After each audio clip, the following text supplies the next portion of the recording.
In the beginning, God created the heavens and the earth, and on the seventh day he rested, declaring it was very good.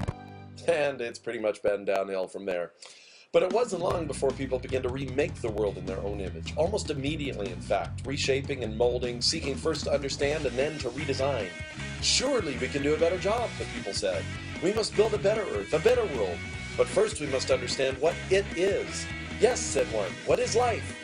No, said another, what is earth?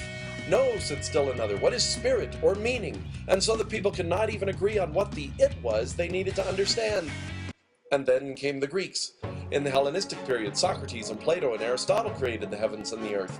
They created it with questions of who and of what and of how. Some even questioned if truth could be known at all and how one could know it. Whenever anyone said, "This is it," Socrates said, "How do you know? And what if you're wrong?" And they killed him for it.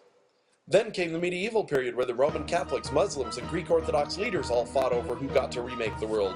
Thinkers like Augustine and Aquinas fought in their own way as well.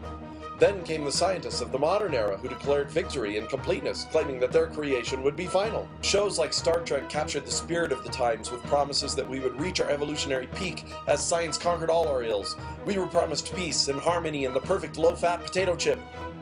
None of this happened. Today, we live in the rubble of each of these creations and numerous other smaller failed kingdoms. We've seen the failure of political kingdoms, economic kingdoms, technological kingdoms, and we throw up our hands in despair and declare that there will be no more world making. But we do anyway. You create your world and I create mine, and if we're lucky, we can do it in harmony. But we're never lucky. And our individual worlds only make us more isolated, and the universe makes less and less sense. Our personal lives disintegrate as our world dissolves and we have nothing left to hold on to.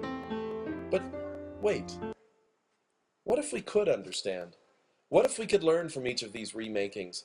What if we could find some truths, some anchor points, some ways to make sense of the truths we can't ignore or hide from? Can we open our minds wide enough to take in a larger history and perhaps gain a perspective on our own times and lives to peek around the curtains of our own narrow bias and culture? I believe we can, and I believe we must. I believe such a worldview does not require us to narrow our minds, but rather requires we become earnest seekers of wisdom. This is in fact what philosophy means, lover of wisdom.